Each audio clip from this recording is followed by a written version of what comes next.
welcome to Daryo Weekly Roundup. I'm Mohinoy Nazarova, bringing you the week's top stories from Uzbekistan and the world, where global partnership, economic reforms, and digital innovations are shaping the world.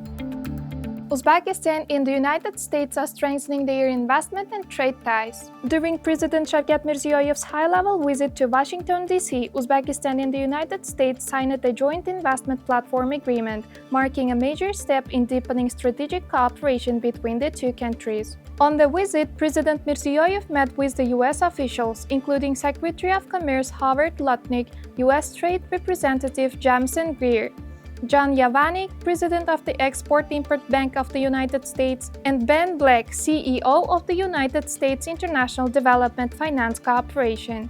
Bilateral discussions focused on expanding cooperation across energy, critical minerals, transportation, agriculture, and information technology, as well as accelerating Uzbekistan's accession to the World Trade Organization. Both sides highlighted strong private sector interest in Uzbekistan's market, with around 340 American companies operating in the country. Major firms such as John Deere, BlackRock, and Gulf Oil participated in business events, signaling growing confidence in Uzbekistan's investment climate.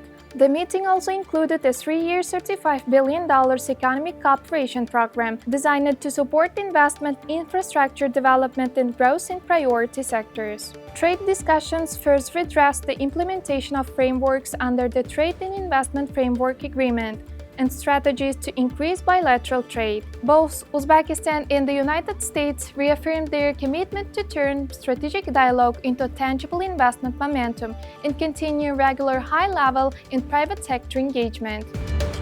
Uzbekistan is moving closer to full integration into the global trading system. The country plans to finalize its accession to the World Trade Organization by December 2026, completing negotiations and aligning national legislation with international trade rules. The World Trade Organization includes 166 members and covers about 97% of global trade. Uzbekistan has already completed bilateral negotiations with 33 countries and is now entering the final multilateral stage. Joining the World Trade Organization will create more predictable business conditions, attract high-quality foreign investment, and expand export opportunities for Uzbek companies. This milestone transforms Uzbekistan into a more competitive and globally connected economy. Uzbekistan has also reaffirmed its growing international role in global economy and strengthening its commitment to global peace and humanitarian efforts. President Shavkat Mirziyoyev attended the first-ever meeting in the Peace Council held in Washington, D.C. on February 19th. The summit was chaired by Donald Trump and brought together leaders and senior officials from countries across Asia, Europe, and the Middle East. The decisions focused on humanitarian assistance and reconstruction efforts in Gaza Strip, as well as a broader international coordination to ensure peace and stability in the region. In his address, Mirziyoyev expressed Uzbekistan's strong support for the Peace Council initiative and emphasized the importance of international solidarity in rebuilding Gaza. Uzbekistan also announced its readiness to contribute directly to reconstruction efforts, including the construction of housing, schools, kindergartens, and healthcare facilities. The president stressed rebuilding Gaza must prioritize the needs and support of the local population, highlighting importance of sustainable development and long-term stability. Following the meeting, participating countries signed a joint declaration confirming their commitment to cooperation and support for the Peace Council's peace-building and reconstruction efforts.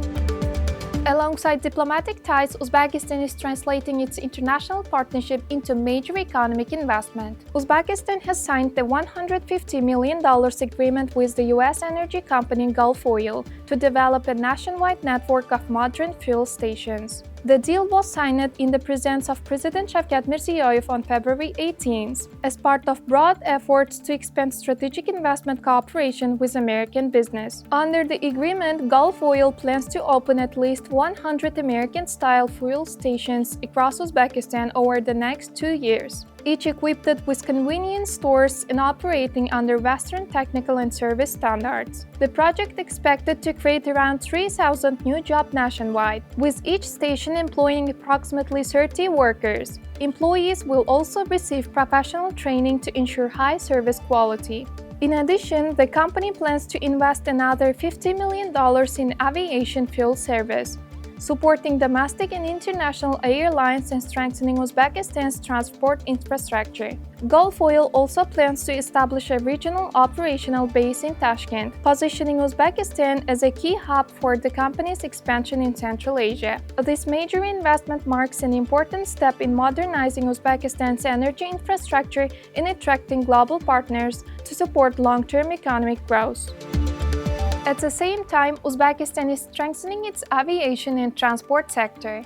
Uzbekistan's private airline Centrum Air is targeting a $2 billion valuation, as U.S. financial institutions Oppenheimer and Citibank prepare to underwrite the company's planned initial public offering, or IPO. The announcement was made during President Shavkat Mirziyoyev's meeting with the U.S. business leaders in Washington on February 18th. According to company officials, Centrum Air plans to raise $600 million by offering around 30% of its shares, which would confirm its estimated $2 billion valuation and position the airline among the most valuable companies in Central Asia. The airline's long-term strategy goes beyond aviation, combining air transport, freight logistics, rail, and road services to help transform Uzbekistan into a key regional logistics hub connecting Asia and Europe. Centrum Air also plans to expand its operations to more than 100 countries, while keeping its headquarters in Uzbekistan.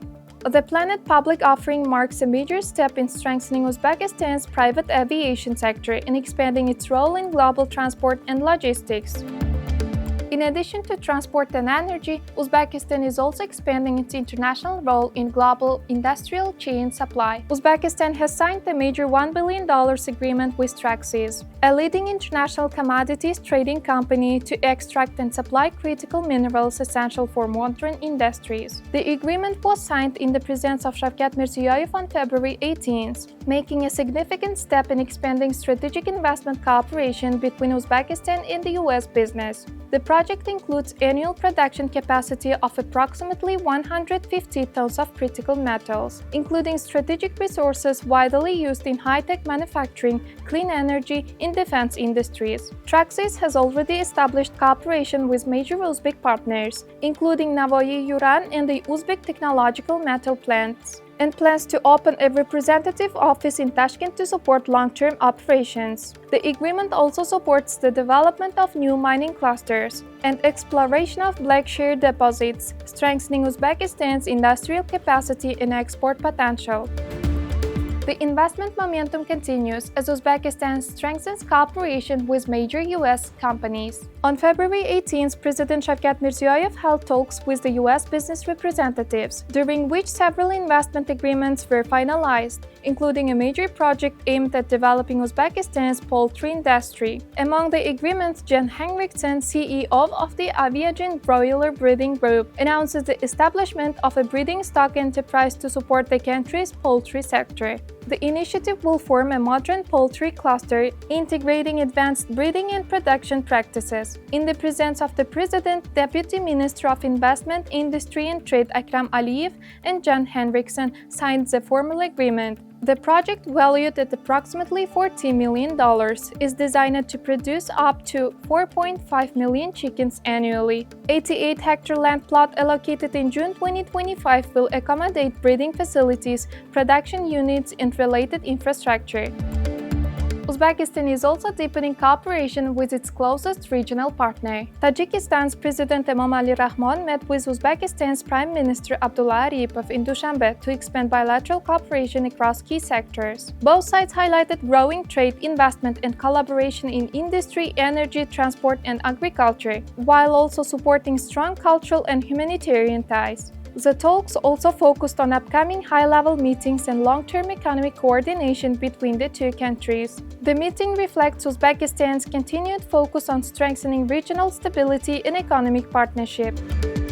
No banking sell-offs in 2026 as Uzbekistan adjusts privatization timeline. Under the updated Uzbekistan 2030 strategy approved on February 16 by President Shavkat Mirziyoyev, Uzbekistan will not privatize state-owned banks in 2026. The government currently holds stakes in 9 banks, including National Bank of Uzbekistan, Agrobank, Asakabank, Halkbank, Business Development Bank, Mikrokredit Bank, Aloqa Bank, and Turon Bank. The strategy outlines a gradual reduction of state ownership.